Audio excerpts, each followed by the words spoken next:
আমাদের জীবনে গুরুজনেরা, জ্ঞানী মানুষজন সবসময় একটা কথা বলেন, ধৈর্য ধরো।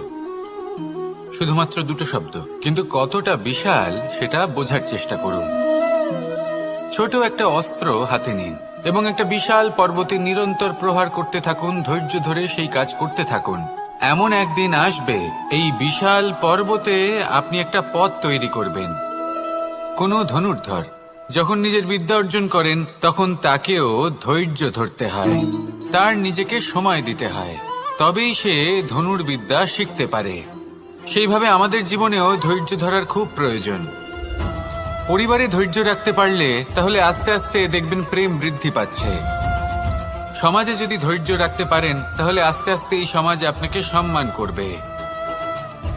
যদি নিজের জীবনে ধৈর্য রাখতে পারেন তাহলে নিজে থেকেই আত্মবিশ্বাস বাড়বে, নিজের বিকাশ হবে। জীবনে সবই সম্ভব যদি ধৈর্য রাখতে পারেন। হয়তো আস্তে আস্তে হবে, কিন্তু হবে অবশ্যই। শুধু ধৈর্য রাখুন, কারণ ধৈর্যই সব থেকে বড় পুঁজি। আসুন আর আমার সাথে ভালোবেসে বলুন, রাধা রাধা। আমাদের জীবনে যখনই আমরা কোনো বড় দায়িত্বের সম্মুখীন হই, তখন আমরা তার থেকে দূরে পালাই আর এই অজুহাত দিই যে না না, এত বেশি ভার বহন করার যোগ্যতা আমার নেই, আমি করতেই পারবো না। দেখুন, এই সংসারে ভিন্ন ভিন্ন ধরনের গাছ আছে, ছোট গাছ, বড় গাছ, কিন্তু বটগাছের মতো বড় এবং নিবিড় গাছ আর একটাও নেই। সে নিঃস্বার্থভাবে এই সংসারকে সেবা করে যায়, ছায়া প্রদান করে, শীতলতা প্রদান করে। আর যখন এমন সময় আসে যখন তার ওপর বোঝা অত্যন্ত বেড়ে যায়, সে কিন্তু কোনোভাবেই ভেঙে পড়ে না। তখন সে নিজের নিঃস্বার্থ কর্মের ফল লাভ করে, সেই নিঃস্বার্থ কর্ম যা সে করেছে। তার দেহ থেকে ছোট ছোট ঝুড়ি বার হয় এবং তা কাণ্ডের আকার ধারণ করে। সেই কাণ্ড মাটির কাছে পৌঁছয় এবং তারপর তা বটগাছের সহায়ক হয়ে ওঠে। সে ভেঙে পড়ে যায় না। এইভাবে আপনিও জীবনে নিঃস্বার্থভাবে সবার সেবা করুন, ভালোবাসুন, সবাইকে সাহায্য করুন। যেদিন আপনার ওপর বোঝা অত্যন্ত বেড়ে যাবে, সেদিন এই সব মানুষ আপনাকে সাহায্য করার জন্য আসবেন, আপনার শক্তি হয়ে উঠবেন, আর আপনি বটগাছের মতোই মহান এবং বিশাল হয়ে উঠবেন। আসুন আর আমার সাথে ভালোবেসে বলুন, রাধা রাধা। একটা শব্দ আছে, পরিস্থিতি। অনেক মানুষের মুখে আমরা এই শব্দ শুনি। জীবনে যখন অসফল হই, দুঃখ আসে, সংকট আসে, কোনো বিপদ ঘনিয়ে আসে, তখন সমস্ত দোষ আমরা পরিস্থিতির ওপর চাপিয়ে দিই। আর দেখতে গেলে কোথাও না কোথাও ঠিকই করি। এই পরিস্থিতি প্রত্যেক দিনের মতো পাল্টাতে থাকে, কিন্তু এই দিন, এই রাত, এমন কেউ আছেন যিনি এর ওপরেও নিয়ন্ত্রণ সাধন করেন, আর তিনি হলেন সূর্য।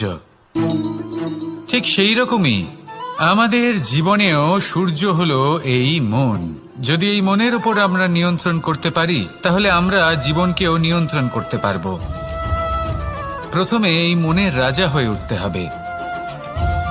তাই মনে রাখবেন, যদি মন দুর্বল হয় তাহলে পরিস্থিতি আমাদের সমস্যা বলে মনে হবে।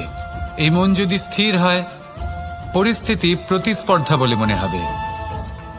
আর এই মন যদি শক্তিশালী হয়ে ওঠে, তাহলে যে কোনো পরিস্থিতি আপনার কাছে একটা সুযোগ মাত্র, এমন এক সুযোগ যাতে অগ্রসর হয়ে আপনি মহান হয়ে উঠতে পারেন।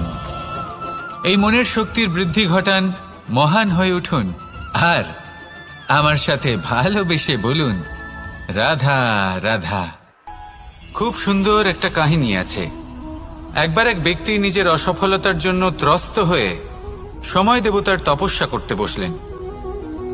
উনি তপস্যা করলেন এবং সময় দেবতা প্রসন্ন হলেন, মানুষের রূপ ধারণ করে ওনার সামনে প্রকট হলেন। এবার সেই ব্যক্তি ওনাকে জিজ্ঞেস করলেন যে কি এমন আছে যার জন্য আপনি বারবার জয়ী হন আর আমি চিরকাল পরাজিত হয়ে থাকি? কেন এত পরিশ্রম করা সত্ত্বেও আমি সাফল্য লাভ করতে পারি না? তখন সময় দেবতা উত্তর দিলেন যে দিন হোক বা রাত, ঝড় হোক বা ভূমিকম্প, রোদ হোক বা বৃষ্টি হোক, সময়ের সূত্রপাত হোক বা প্রলয়, আমি থামি না, আমি চলতেই থাকি। আর সেই জন্য যিনি থেমে যান তিনি পরাজিত হন, আর আমি জয়ী হই। এটাই আমাদের শিখতে হবে। জীবনে সবসময় চলতে থাকুন, কখনো থামবেন না।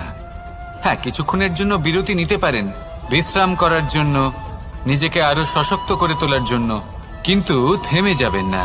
নিরন্তর কর্ম করতে থাকুন, পরিশ্রম করতে থাকুন, তবেই এই সংসার আপনাকে মনে রাখবে। আসুন আমার সাথে ভালোবেসে বলুন, রাধা রাধা। মানুষ তার জীবনে দুই ধরনের পরিস্থিতিকে খুব ভয় পায়। এক, কোনো কারণবশত কারোর সামনে নত হওয়া। দুই, কোনো কারণে নিজের চরিত্র থেকে, নিজের মূল্যবোধ থেকে বিচ্যুত হওয়া।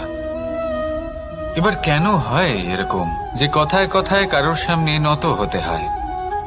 কেন বারংবার নিজের চরিত্র থেকে চ্যুত হতে হয়? এরকম কেন হয়? এটা তখনই হয় যখন আমাদের শিক্ষা এবং মূল্যবোধের অভাব থাকে। যদি মানুষের মধ্যে প্রকৃত শিক্ষা থাকে, তাহলে এই সংসারে কোনো সময় এবং কারোর সামনেই নত হওয়ার কোনো প্রয়োজন নেই।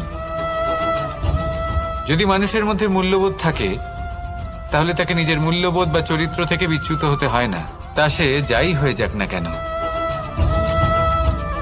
কোনো বালককে যদি জন্ম থেকেই সুশিক্ষার অধিকারী করা হয়, শিক্ষিত করা হয়, মূল্যবোধের অধিকারী করা হয়, তবে সে এই সংসারে এমন কর্ম করবে যাতে সে নিজেকে, নিজের পরিবারকে, সমগ্র সমাজকে গর্বিত করতে পারে।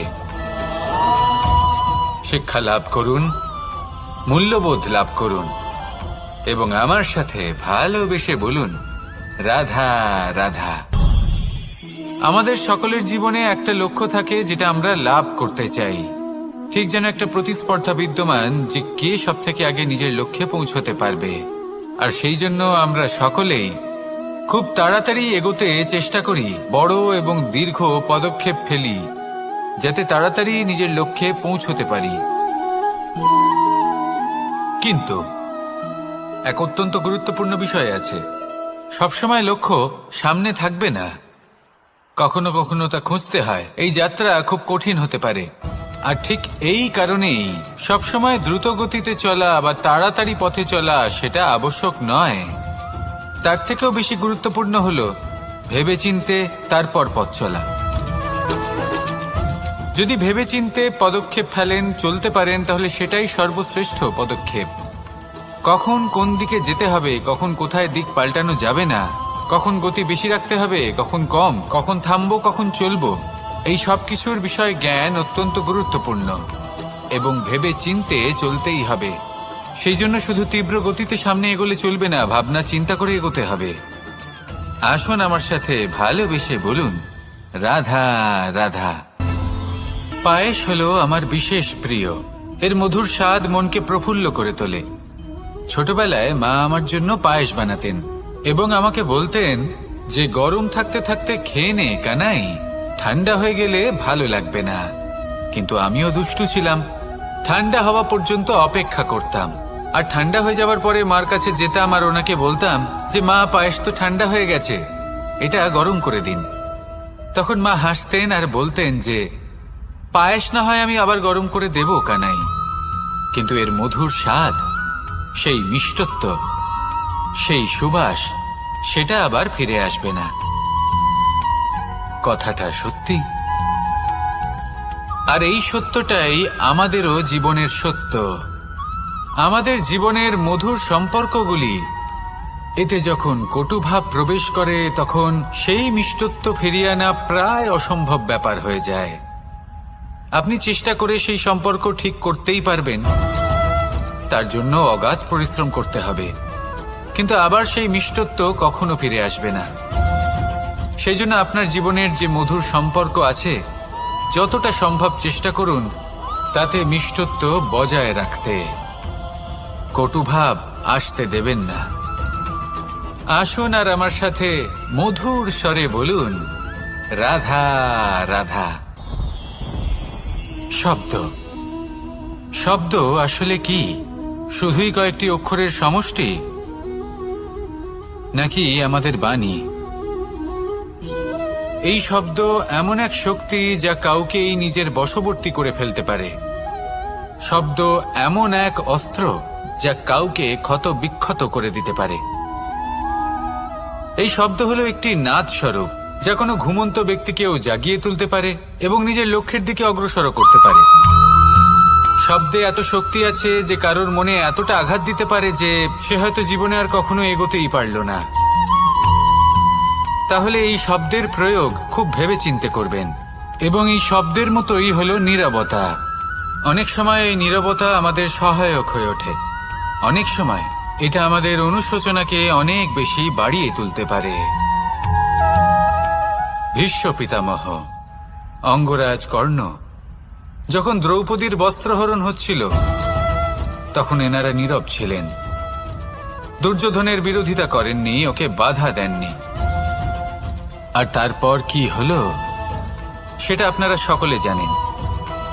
দেখতে গেলে নীরবতা চুপ করে থাকা, কিন্তু যদি কোনো দুষ্টের সামনে চুপ করে থাকেন, যদি তার বিরোধিতা না করতে পারেন, তাহলে এই নীরবতাই অনেক বড় পাপের আকার ধারণ করে। মনে রাখবেন আর আমার সাথে ভালোবেসে বলবেন, রাধা রাধা। আভূষণ। কার না ভালো লাগে এই আভূষণ? আমরা পরিশ্রম করি, ধন অর্জন করি আর আভূষণ কিনে থাকি, কখনো নিজের জন্য, কখনো বা তাদের জন্য যাকে আমরা ভালোবাসি, বা তাদের জন্য যাকে আমরা সম্মান করি। হয়তো সেই জন্যই সীতা চূড়ামণি ধারণ করেছিলেন এবং আমি সামন্তকমণি। কিন্তু এটাই কি সেই প্রকৃত আভূষণ যা আপনার মূল্য বৃদ্ধি করে? না। শ্রীরামের আভূষণ হল ওনার নম্র ভদ্র ব্যবহার। মাতা সীতার আভূষণ হল ওনার সততা, ওনার নিষ্ঠা, ওনার ত্যাগ। অর্জুনের আভূষণ ছিল ওনার একাগ্রতা। রাধার আভূষণ ওনার প্রেম। এই আভূষণ কোথাও নেই, আপনার মনে আছে। যদি আপনার মনে মিষ্টতা থাকে, তা শান্ত হয়, তাতে সততা থাকে, নিষ্ঠা থাকে এবং প্রেম থাকে, তাহলে আপনার অন্য আর কোনো আভূষণের কোনো প্রয়োজন নেই। আপনি যতই ভিড়ের মাঝে থাকুন, আপনার ঔজ্জ্বল্য চোখে পড়বে। আসুন আর আমার সাথে ভালোবেসে বলুন, রাধা রাধা। এই সংসারের সবথেকে বড় সত্যি হলো জন্ম এবং মৃত্যু। কিন্তু আরো বড় একটা সত্য আছে, মিত্র এবং শত্রু, যা আমাদের সকলের জীবনে থাকে। মিত্র সে যে আমাদের সঙ্গ দেয় এবং সংসারের সবথেকে উঁচু শিখরে আমাদের নিয়ে যায়, এবং শত্রু সে যে যে কোনো মুহূর্তে যে কোনো শিখর থেকে আমাদের নিচে ফেলে দিতে পারে। এবার বিচিত্র ব্যাপার হলো এটাই যে আমরা নিজেরাই এদের সাথে নিয়ে চলি, নিজেরাই এদের পালন করি। তা কি করে? প্রথমে বুঝুন এই মিত্র এবং শত্রু কারা। আপনার নিজের মন, আর কেউ নয়। এই মনই হলো মিত্র যখন তাতে ভারসাম্য বজায় থাকে, তা নিয়ন্ত্রিত থাকে, তা পবিত্র হয়। কিন্তু যদি এই মন অনিয়ন্ত্রিত হয়ে পড়ে, যদি আপনাকে সে নিয়ন্ত্রণ করতে শুরু করে, তখন সেই আপনার সবথেকে বড় শত্রু হয়। সেই জন্য এই মনের ওপর নিয়ন্ত্রণ রাখতে শিখুন, এতে ভারসাম্য বজায় রাখতে শিখুন। তাহলে আপনি এমন এক বন্ধুকে পাবেন যে আপনাকে এই সংসারের শিখরে পৌঁছে দেবে। আসুন আমার সাথে ভালোবেসে বলুন, রাধা রাধা। ঈশ্বর আসলে কে? সংসারের বেশিরভাগ মানুষের কাছে ঈশ্বর হলেন এই সংসারের রচয়িতা, পালনকর্তা। কারোর কাছে উনি জ্ঞাতা, কারোর কাছে উনি হলেন আস্থার প্রতীক, আবার কারোর জন্য শুধুমাত্র অন্ধ বিশ্বাস। কিন্তু এই ঈশ্বর কি কোনো শরীর, নাকি একটা বোধ, নাকি শুধুই শ্রদ্ধা? ঈশ্বর হলেন তিনি যিনি হলেন আপনার ইষ্ট। সেই জন্যই তো গুরু, মাতা, পিতা এনাদেরও ঈশ্বরই বলা হয়েছে। যাদেরকে আমরা ঈশ্বর বলে মনে করি, যারা আমাদের ইষ্ট, তাঁরা আমাদের একটি পথ দেখান, একটি দিকে চালিত করেন। সেই পথে চলে আপনি শুভ কর্ম করতে পারেন। আর যখন কোনো ব্যক্তি তার ঈশ্বরের আদেশ পালন করেন তখন সে নিজে থেকেই শুভ পথে অগ্রসর হয়ে যান। বেশ কয়েকজন মানুষ ঈশ্বরের ওপর আস্থা রাখেন এবং ভাবেন যে অনুচিত কোনো কাজ করা উচিত নয়, ঈশ্বর দেখছেন।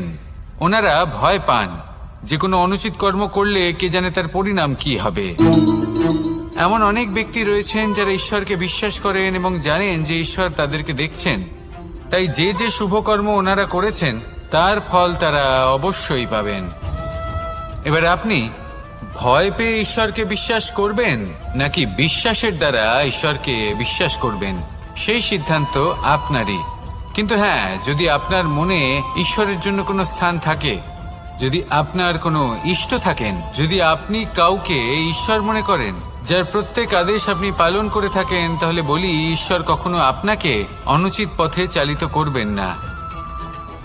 আসুন আমার সাথে ভালোবেসে বলুন, রাধা রাধা।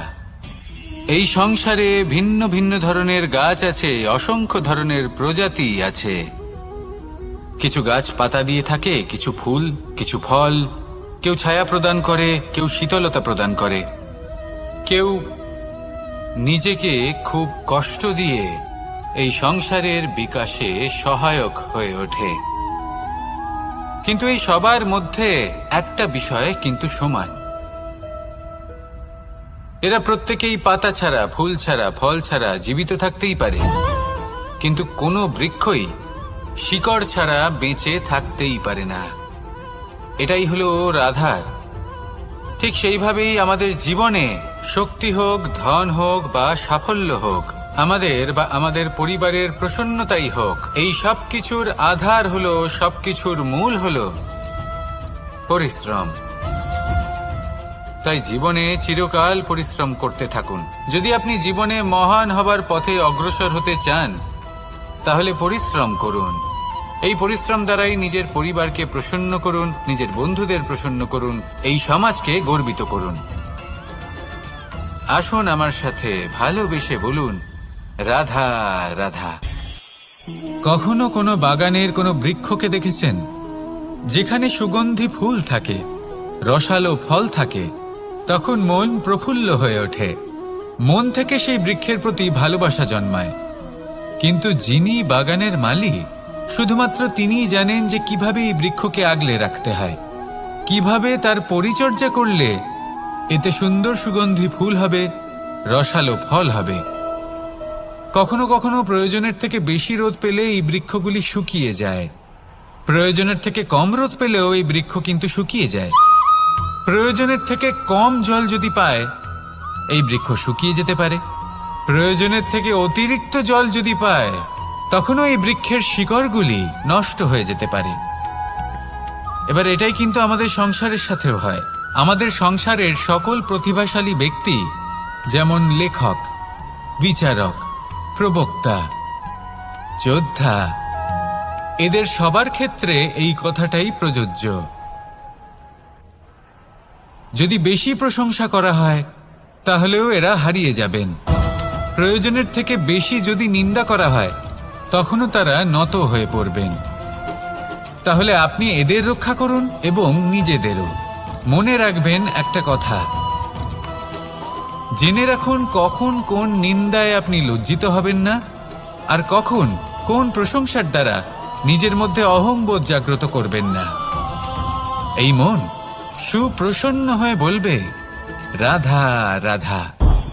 যদি আমি কোনো বনে যাই, কোনো নির্জন বনে, সেই বনের বিষয়ে, সেই পথের বিষয়ে, গাছপালার বিষয়ে, পশুপক্ষীর বিষয়ে আমার যদি কোনো জ্ঞান না থাকে, সেই বনের ক্ষুদ্র থেকে ক্ষুদ্রতর অংশের বিষয়ে যদি আমার কোনো জ্ঞান না থাকে, তাহলে হতেই পারে সেই বনে কোথাও আমি হারিয়ে যাব। হয়তো এমনভাবে হারিয়ে যাব, কোনোদিনও বাইরেই বেরোতে পারবো না। তাই সেই বনের বিষয়ে জ্ঞান লাভ করা আবশ্যক। এটাই হলো শিক্ষা। জীবনে বেশিরভাগ মানুষই কেন অসফল হন? ওনারা একটা লক্ষ্য স্থির করেন, কিন্তু সেই পথের বিষয়ে তারা পর্যাপ্ত জ্ঞান অর্জন করেন না। সেই পথে কি বিপদ আসতে পারে প্রত্যেকটা পৃষ্ঠার জ্ঞান তাদের নেই, আর সেই জন্যই তারা অসফল হন। আপনি জীবনে যখনই কোনো লক্ষ্য স্থির করবেন, কোনো লক্ষ্য সাধন করবেন, পরিকল্পনার সাথে সেই পথে অগ্রসর হন। সেই পথকে বোঝার চেষ্টা করুন, সেই পথের বিপদ সম্পর্কে জ্ঞান লাভ করুন, সবকিছু জানার চেষ্টা করুন, অজানা তথ্য আহরণ করুন, আর তারপর সেই লক্ষ্যের প্রতি নিজেকে সমর্পিত করুন। তবেই আপনি সাফল্য লাভ করবেন, আর এই মন প্রসন্ন হয়ে বলবে, রাধা রাধা।